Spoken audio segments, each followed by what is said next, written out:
오늘은 요시야 왕에 대해서 좀 살펴볼까 합니다.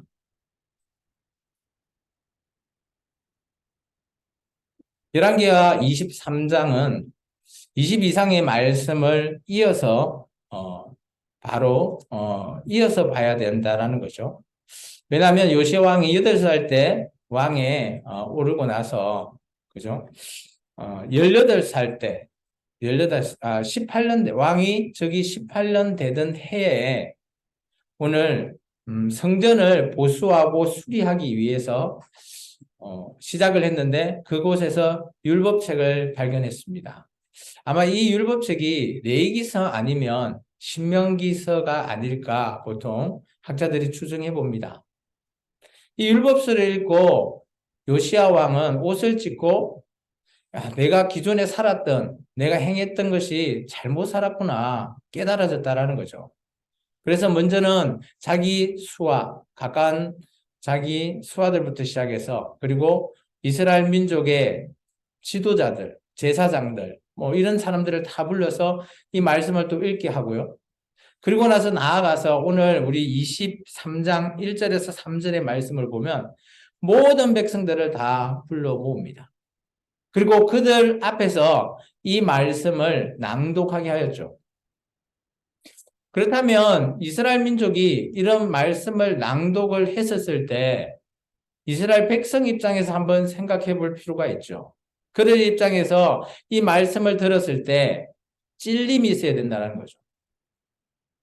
하나님의 말씀인 이 성경, 언약책은 우리가 뭐 교과서나 아니면 뭐 베스트셀러 같은 물론 성경은 베스트셀러지만 셀러 같은 그런 소설류의 책이 아니라는 거죠.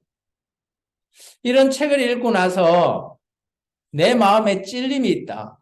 아, 내가 기존에 잘못 살아왔다.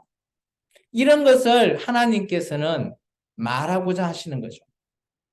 너희가 지금 이때까지 살아왔던 너희 행위가 너희의 삶이 정말 제대로 잘 살아왔냐라는 것을 판단할 수 있는 근거가 되는 기준이 되는 그 말씀이 바로 저는 성경이라 생각합니다. 오늘 요시야 왕도 마찬가지로 이 언약책을 읽고 나서 자기가 옷을 찢으면서 기존의 자기의 삶을 회개하고 돌이키고 이제 오늘 이렇게 얘기하죠. 2절 하반절에 이렇게 되어 있습니다. 언약책의 모든 말씀을 읽어 무리의 귀에 다 들리게 했어요. 그러나 읽어주고 끝나는 게 아니죠. 그리고 나서 어떻게 해요? 모든 왕이 단위에 서서 모든 백성 앞에서 여호와 앞에 우리가 언약을 세웁시다. 그렇다면 이 말이 무엇일까요?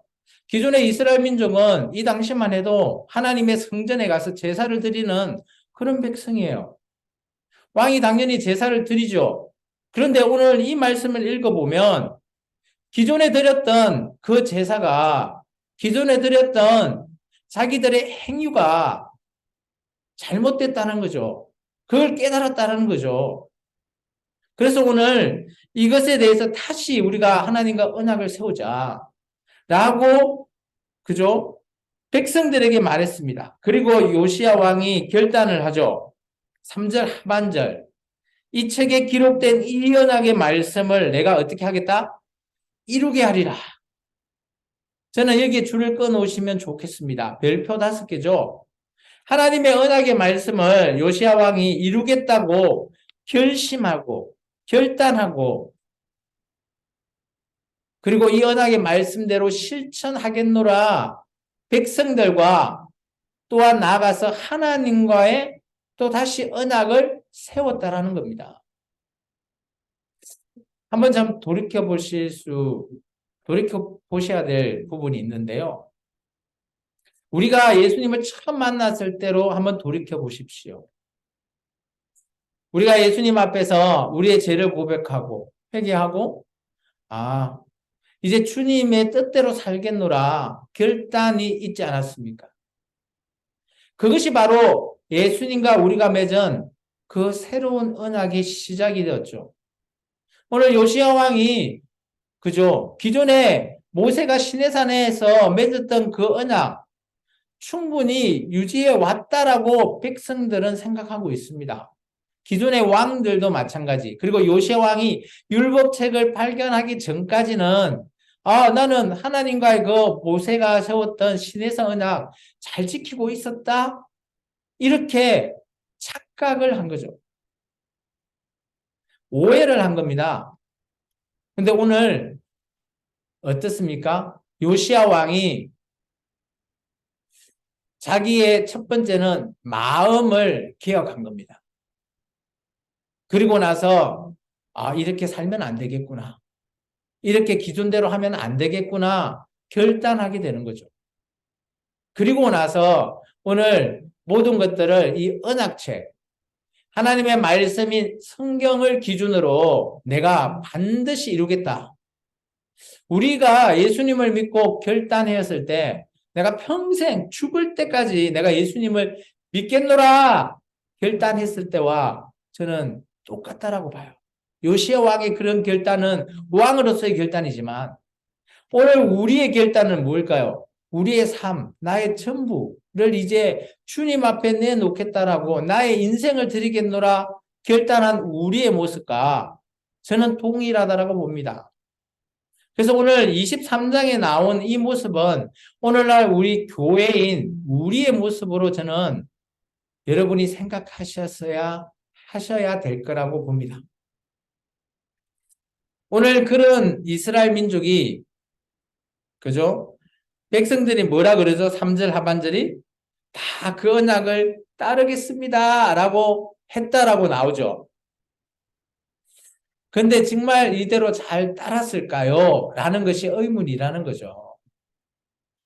나중에 우리가 이 서바나서나 에레미야서를 가보면 그때 요시야 왕은 열심히 개혁을 외치고 정말 하나님이 정말 기뻐하는 뜻대로 행했다라는 거예요.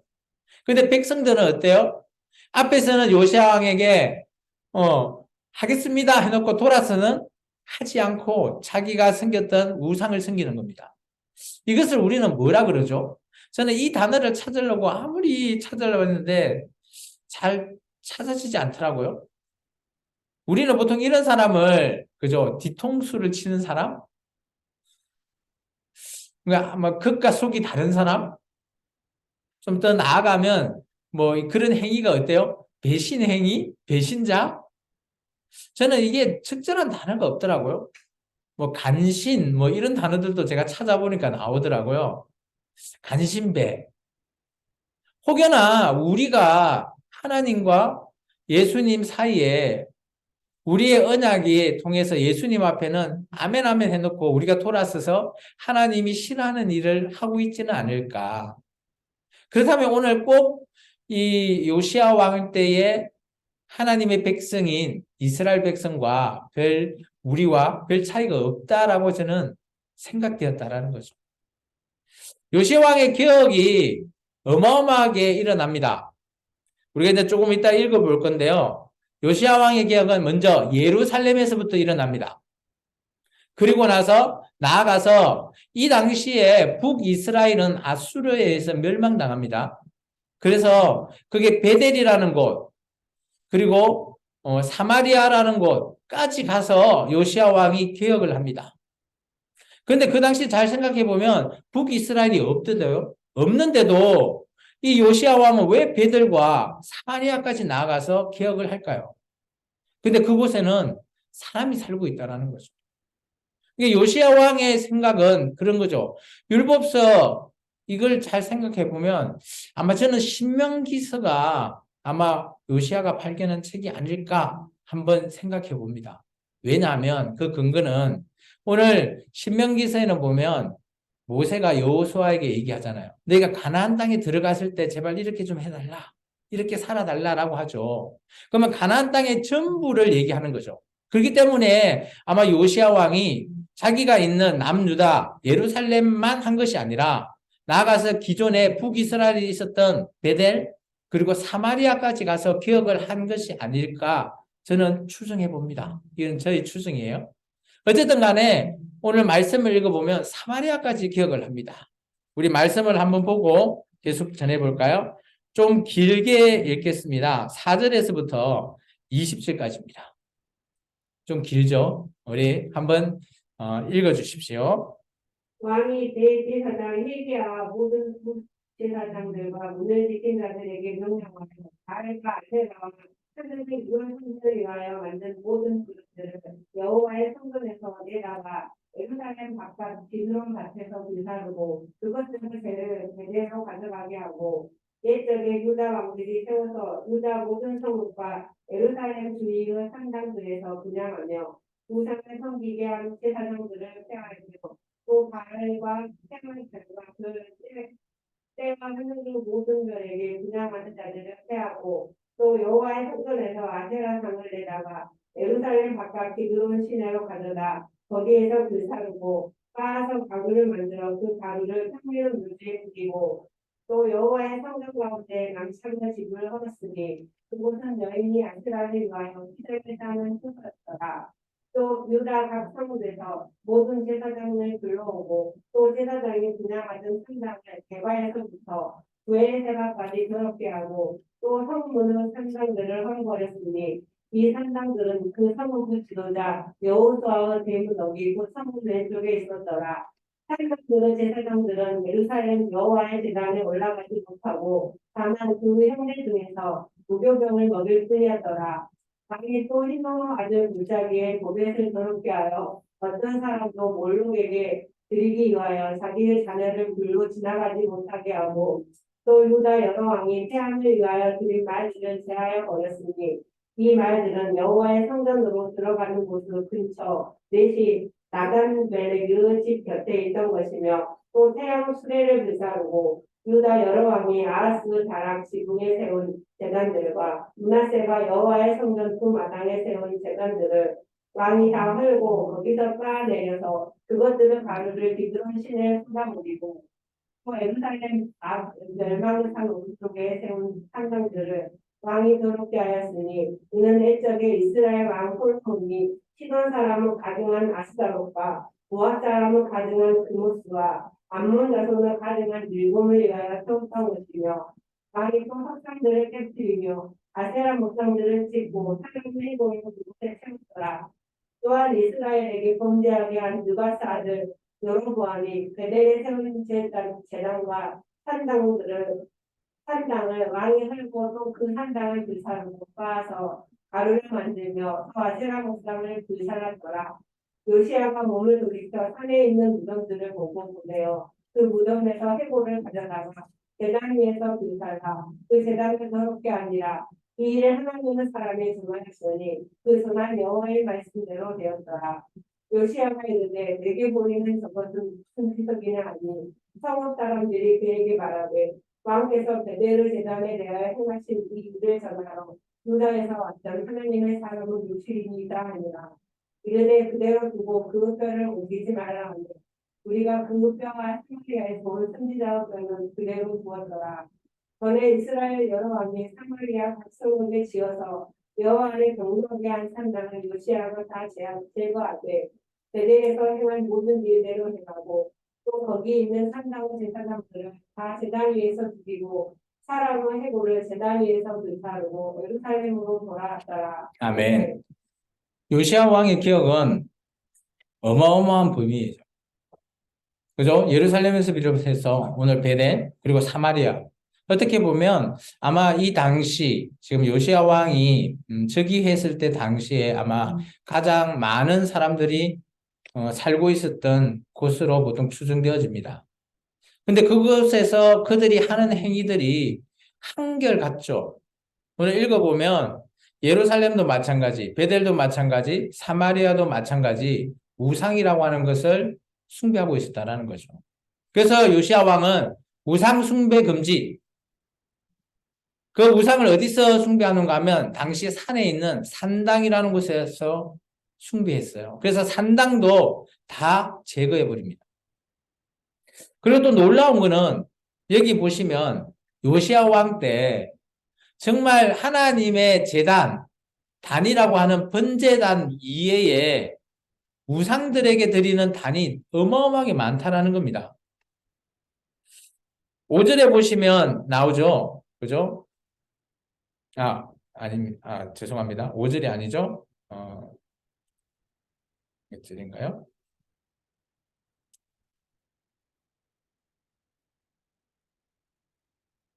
음, 13절. 예. 13절에, 그죠? 나오죠. 어,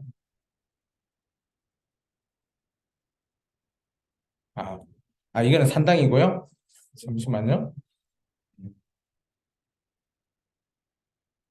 여기 있네요. 12절에 보시면, 어, 이 당시에 아스가 만들었던 제단이 있는데 그 제단 이름이 다락 지붕에 세운 제단들이래요. 제단들입니다. 복수고요. 그리고 므낫세 때 세웠던 그죠? 여호와의 성전 두 마당에 세운 제단들.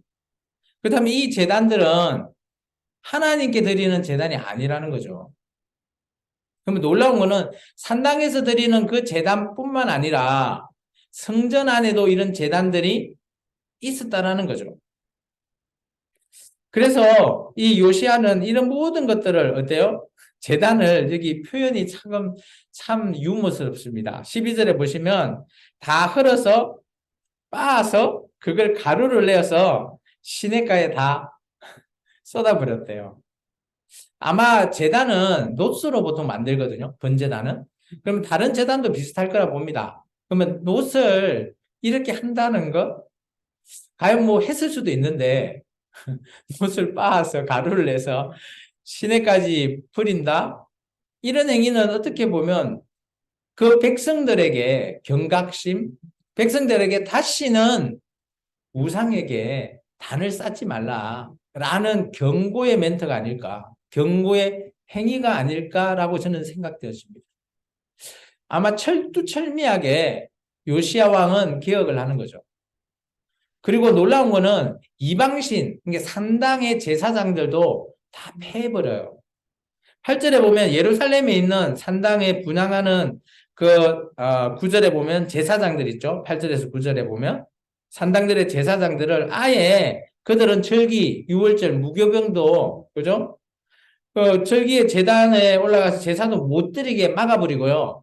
그냥 무교병만 먹게 만들어버려요. 그러면 자기의 직분, 직위가 박탈되었을 거라는 거예요. 그리고 놀라운 거는 이방 신에게 드렸던 제사장들도 있다라는 겁니다. 그죠? 20절에 보면 이거는 베델에 있는 산당 제사장들을 다 죽여버려요. 이게 애당초 원인이 되는 그런 것들을 요시야 왕은 모두 다 없애버리고 제거해버립니다. 그리고 나서 이 모든 것들이 정리가 되었죠. 20절에 보면 다 정리가 되고 다시 예루살렘으로 돌아온 요시야 왕. 그리고 가장 먼저 한 게 뭘까요? 바로 절기를 지키는 일입니다. 저를 보십시오. 이스라엘 민족은 보통 크게 한 3대 절기 있죠. 3대 절기. 그 중에 가장 중요하고 가장 성경에도 많이 나오는 절기가 뭐죠? 바로 유월절이죠. 오늘 그 유월절을 기존에 요시야 왕이 뭐 경험이나 뭐 해왔던 그런 전통대로 유월절을 지킨 것이 아니라 오늘 언약책 발견했잖아요. 그 책대로 성경대로 오늘 유월절을 지킨 거예요. 이제 조금 있으면 읽어볼 건데 놀라운 거는 이 유월절이 요시야 전에도 후에도 이렇게 지켰던 물론 뭐 모세 때는 지켰지만 사사 시대부터 해서 오늘 요시야 왕까지는 이렇게 유월절을 지킨 사람이 아무도 없었다는 거예요. 한번 읽어 주시겠습니까? 21절에서 23절까지입니다. 왕이 백성에게 명령하여 이르되 이 언약책에 기록된 대로 너희 하나님 여호와를 위하여 유월절을 지키라 하매 사사가 이스라엘을 다스리던 시대부터 이스라엘 여러 왕의 시대와 유다 여러 왕의 시대에 이렇게 유월절을 지킨 일이 없었더니 요시야 왕 18째 해에 예루살렘에서 여호와 앞에 이 유월절을 지켰더라. 네. 아멘. 놀라운 거 아닙니까? 사사시대부터 지금 열왕기 하서 남유다가 멸망당하기 그저 불과 몇십 년 전에까지의 모든 왕들이 얼마나 많아요. 사사나 왕들. 그런 사람들이 유월절을 그러면 어떻게 지켰다라는 거죠? 아니요, 안 지킨 건 아니에요. 지키는데 자기 소견에 오를 대로 지키고 아니면 전통대로 지켰을 거예요. 저는 왜 이렇게 했을까에 저는 근거가 여호수아라고 봅니다. 모세는 유월절을 정말 하나님의 그죠? 책대로, 레위기대로 지켰을 거라 봐요. 그리고 여호수아에게 이걸 지켜라라고 잘 당부하고 유언했죠. 근데 여호수아 때는 보면 물론 여호수아가 유언할 때도 하나님의 율법대로 계명대로 잘 지켜라라고 말하고 유언을 했는데 놀라운 거는 그것을 철저하게 하지 않았다라는 거죠. 여호수아 때. 그렇기 때문에 그 밑에 후손들이 행해왔던 그대로 아마 지켰을 거라고 저는 여겨져요. 그리고 이 책이 언약책이 아마 제대로 그죠? 모세가 늘 얘기했잖아요. 이 언약책을 매 7년 초막절에 그죠? 꼭 낭독하고 그들을 알게 해라고 교육시키라고 했잖아요. 근데 그거 하지 않았거든요, 여호수아가. 그러니까 이스라엘 민족이 자기가 하고 있는 그죠? 절기가 자기 마음대로 드린 거나 마찬가지인 거죠. 저는 교회에 나온 여러 성도님들이 예배를 드릴 때 정말 저는 이 말씀을 우리가 좀 경각심 있게 살펴봐야 된다고 봅니다. 물론 제가 여러분 앞에 말씀을 이렇게 전하고 있고 여러분이 봤지만 과연 우리 목사님이 제대로 전하는 거 맞냐? 여러분 의심 안 하시죠? 감사합니다. 저를 믿기 때문에 그렇다고 생각하는데 그런데 제가 여러분에게 올해 우리의 목표처럼 베레아 사람이 성경을 그죠? 상고했죠. 바울의 얘기가 진짜인지 아닌지. 그건 의심이 아니에요. 정말 제대로 된 말씀을 다시 한 번 더 맞는지 안 맞는지를 파악하는 게 중요하다는 거죠. 오늘 이 요시야 왕처럼요. 요시야 왕이 기존에는 아마 지금 18년 때 이 유월절이 바뀌었잖아요. 그럼 17년째 들었던 유월절은 아마 기존대로 들었을 거예요. 근데 오늘 18년 되는 해에는 바꾼 거죠. 성경대로. 그래서 우리가 정말 성경대로 살아야 되는 이유가 바로 여기 있다고 하고 저는 보여집니다. 이로 말미암아 하나님의 평가가 완전히 어마어마합니다. 한번 읽어주시겠습니까? 24절에서부터 25절까지입니다. 요시아가 또 유다 땅과 예루살렘에 보이는 신접한 자와 전쟁이와 드라빔과 우상과 모든 가증한 것을 다 제거하였으니 이는 대제사장 히기야가 여호와의 성전에서 발견한 책에 기록된 율법의 말씀을 이루려 합니다. 요시아와 같이 마음을 다하며 뜻을 다하며 힘을 다하며 모세의 모든 율법을 따라 여호와께로 돌이킨 마음은 요시아 전에도 없었고 후에도 그와 같은 자가 없었더라. 아멘. 그러면 하나님이 요시야 왕을 어떻게 평가한 거죠? 저는 이렇게 평가했다고 봅니다. 다윗보다 낫네. 하나님이 그렇게 원하고 하나님이 그렇게 총애했던 다윗보다 네가 다윗보다 더 낫네? 이런 표현 아닌가요? 요시야 왕 전 다윗 왕이 있잖아요. 근데 그거보다 더 낫다고 하니까. 근데 왜 그렇게 평가했을까요? 저는 24절 하반절 줄을 끊으면 좋겠어요. 율법의 말씀을 이루려 합니다. 결단이 있었기 때문이죠. 아까 우리가 3절에 있었잖아요. 내가 이것을 이루겠다. 결단이 오늘 그대로 행했다라는 거죠. 정말 우리는 오늘 요시야 왕을 보고 우리가 닮아야 될 것들이 너무 많아요. 우리가 기존에 잘못 알았다면 오늘 새로운 사실을 오늘 하나님의 말씀에 이렇게 알았다면 우리가 그저 결단해야 되고 바뀌기를 원해야 돼요. 개혁해야 됩니다. 그리고 그것을 하겠더라 결단했으면 꼭 요시야 왕처럼 이루어야 되는 거죠. 오늘 좀 암울한 얘기를 할까 합니다. 이때 이스라엘 백성의 이 행위를 한번 봐보십시오. 이들이 하나님의 백성입니다. 오늘날 교회죠. 그럼 하나님은 이들에게 뭐라고 외칠까요? 오늘의 말씀의 제목입니다. 한번 읽어주시겠습니까? 앞에 화면에 있는 말씀의 제목 주제 한번 읽어주십시오. 너희들을 교회가 아니다. 너희들은 교회가 아니야. 오늘 우리에게 말하는 말씀 같지 않으세요? 오늘 우리가 하나님의 말씀대로 제대로 살지 않으면 하나님은 너희는 교회가 아니야. 너희는 내 백성이 아니야. 라고 말하고 있다라는 거예요. 아까 어마어마하게 길게 읽었죠? 3절에서부터 20절까지. 이런 행위를 하고 있는 겁니다. 하나님 앞에서는 아멘, 아멘 하고 돌아가서 우리의 삶이 그 말씀대로 아멘의 삶을 살지 않으면 하나님은 이렇게 말씀하실 거라 봅니다. 너희는 교회가 아니야. 이 말씀이 계속해서 우리의 머릿속에 한번 되뇌이 보시기 바랍니다. 우리가 그렇다면 정말 교회라면 오늘 요시야 왕을 닮아가기를 원해야 되는 거죠. 저는 그런 삶을 여러분에게 제시합니다. 여러분도 여러분 자신의 삶을 개혁할 필요가 있다면 개혁하시고 잘못 알았다면 말씀대로 살지 않았다면 이 시간부터라도 기억하셔서 한번 살아보시기를 여러분에게 말해봅니다. 그런데 놀라운 건 하나님은 요시야 왕이 이렇게 잘했는데 하나님의 진노가 계속 이어간다는 거죠. 왜 그럴까요? 그 대상자가 한 명 있습니다. 요시야의 그죠? 할아버지 때문이죠. 한번 읽어 주시겠습니까? 26절과 27절입니다. 그러나 여호와께서 유다를 향하여 내리신 그 크게 타오르는 진노를 돌이키지 아니하셨으니 이는 므낫세가 여호와를 경노하게 한 그 모든 경로 때문이라. 여호와께서 이르시되 내가 이스라엘을 물리친 것 같이 유다도 내 앞에서 물리치며 내가 택한 이 성 예루살렘과 내 이름을 거기에 두리라 한 이 성전을 거두리라 하셨더라. 아멘. 우리가 이런 말씀을 읽으면 안타깝지 않습니까?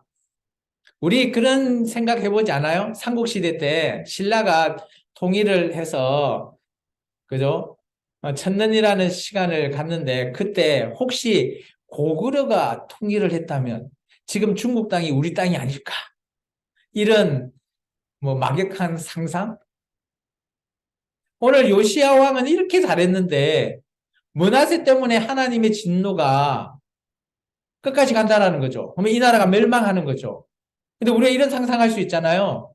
요시야 때문에 하나님의 진노가 그죠? 유보되었다라고 상상해 보면 그러면 이스라엘 백성이 그가 속이 다른 사람이 아니라 진짜 요시야 왕을 참 그 말씀을 받들어서 제대로 한번 하나님의 뜻대로 살았다라면 오늘 하나님이 계획했던 플랜 B 제국 시대가 오지 않고 아마 이스라엘 민족이 어마어마하게 급변하게 발전 성장하겠죠. 그렇다면 지금 우리 현재 2022년도로 그 이후로 이어갔다라고 상상해 보면 어떨까요?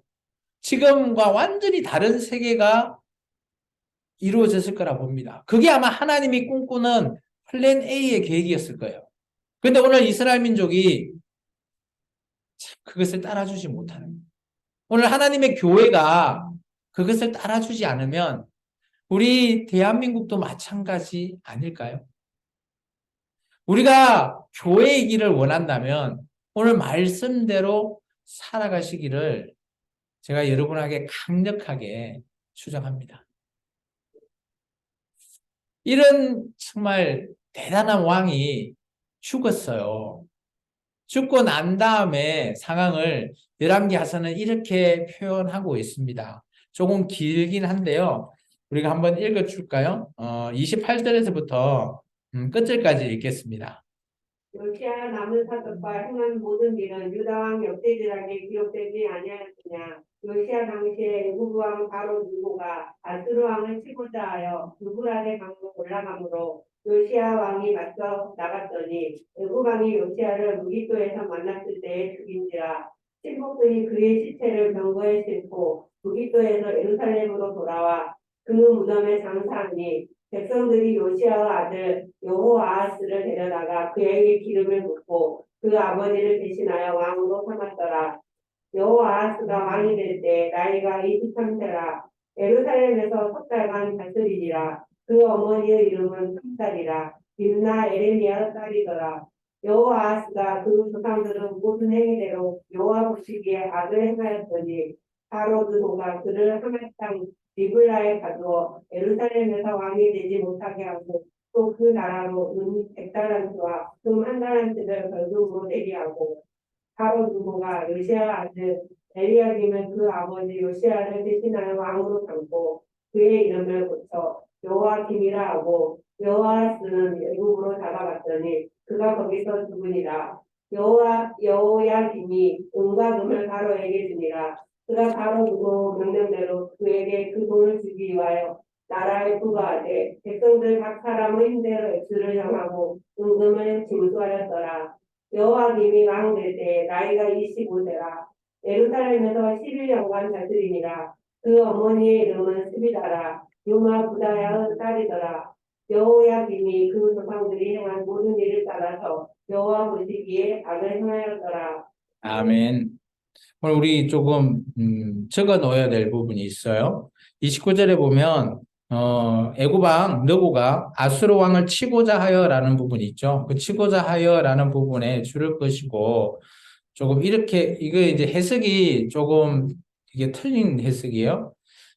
빈칸에 이렇게 좀 적어 주십시오. 돕고자 하여. 왜 이러는가 하면 이건 이제 역사적인 사건을 보면 알 수 있어요. 이 당시에 아수르 왕은 바벨론에 의해서 그 당시 이제 우리가 잘 알고 있는 바벨론의 느부갓네살 왕 아버지가 열심히 아수르를 이게 니느웨를 점령을 했어요. 그래서 남아 있는 아수르의 그런 세력들 있잖아요. 그 세력들이 바벨론을 치기 위해서 모이거든요. 그때 아마 애굽에 요청을 했을 거예요. 그때 애굽의 왕이 여기 느고인데 이 느고가 이제 그걸 아수르를 치는 게 아니라 아수르를 도와서 누구를 치는 거? 바벨론을 치기 위해서 가는 길이에요. 이제 그런 길로 역사는 얘기하고 있거든요.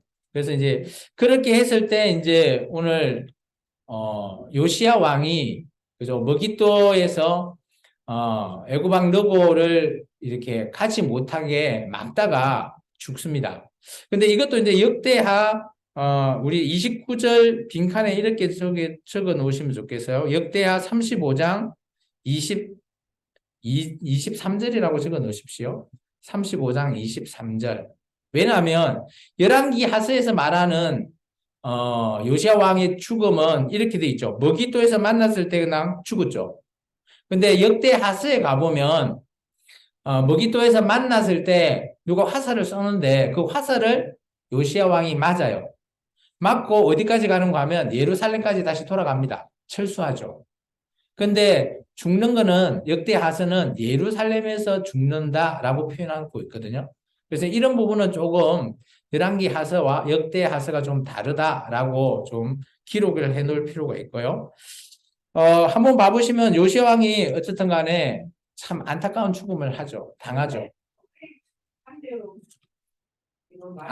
그게 이제 기록이 해석에서 잘못 해석했을 수도 있고요.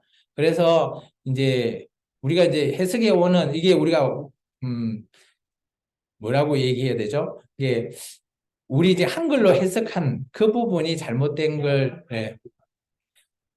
원어도 보면 이제 그게 친다라고 하는데 학자들이 보통 이거는 아수르를 치는 게 아니다.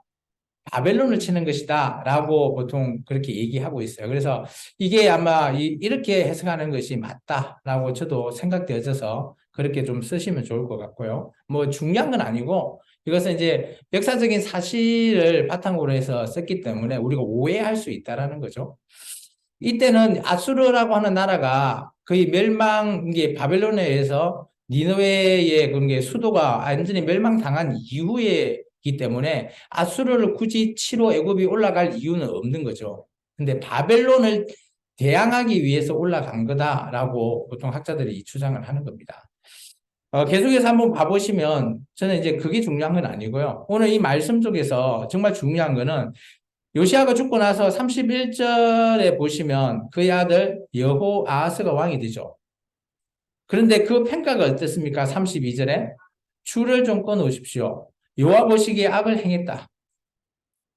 그리고 나서 오늘 그죠? 애굽 왕이 다시 올라와서고 요아스를 폐위시키고죠.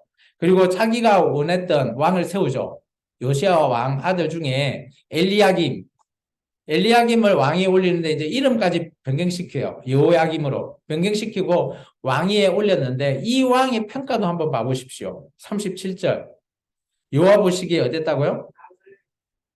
저는 이렇게 보면 여러분들이 참 혼란스러울 수도 있다라고 봅니다. 잘 한번 생각해 보십시오. 그죠? 우리 히스기야 왕은 어때요? 하나님 보기에 칭찬받은 왕 맞죠? 근데 그 아들이 어때요? 므낫세. 하나님의 진노를 일으키는 원인이 돼서 이 나라가 멸망하는 그 왕이잖아요. 근데 그 손자 요시왕은 또 어때요? 하나님이 진짜 다윗보다 낫다라는 칭찬해 줬죠. 근데 그 아들은 또 어때요? 아들들은 하나님이 보시기에 악을 행했다. 이거 어떻게 해석해야 될 거냐라고 물어보신다면 저는 이렇게 생각합니다. 저는 이렇게 대답합니다. 정말 신앙이라는 것, 물론 부모와 자녀 간의 관계에 신앙을 제대로 물려줘야지 우리는 그렇게 생각하잖아요. 제대로 신앙을 물려주면 자녀가 정말 그 신앙대로 잘 살 거다. 그거는 어떻게 보면 우리의 착각일 수도 있다는 겁니다. 신앙은 어떻게 보면 1대1이 구원이라고 저는 봐요. 1대1의 신앙. 물론 영향은 받습니다. 부모님의 영향은 당연히 받죠. 근데 놀라운 거는 므낫세의 그죠? 손주잖아요. 손주가 요시야가 옷을 찢고 그래 할 수 있다라는 건 뭘까요? 할아버지의 영향을 받았다면 그대로 살아가야 되는 게 맞는데 또 그렇지 않고 또 놀라운 거는 그 밑에 있는 요시야의 아들들이죠. 아버지가 그렇게 잘했는데 그 아들들이 아버지의 뜻을 정반대의 길을 산다? 어떻게 해석할 수 있을까? 그래서 저는 여러분 한 명 한 명, 오늘날 그것이 뭐다? 교회잖아요. 여러분 한 분 한 분이 교회예요. 오늘의 말씀처럼, 주제처럼 너희가 교회가 아니야 라고 할 수 있는 거는 여러분 한 분 한 분의 신앙이 제대로 되어 있지 않으면 교회가 아니라는 거죠. 부모 신앙이 좋다고 자녀들이 신앙이 좋다?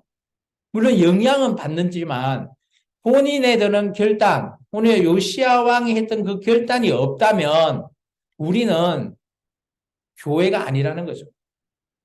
진정 교회가 되고 싶으면 하나님이 원하시는 그 교회이고 싶으면 오늘 요시야 왕을 닮으시기 바랍니다. 오늘 말씀을 제가 좀 정리해 보겠습니다. 요시야 왕은 정말 성경대로 준행한 것, 그런 결단, 오늘 우리에게 얘기하고 있습니다.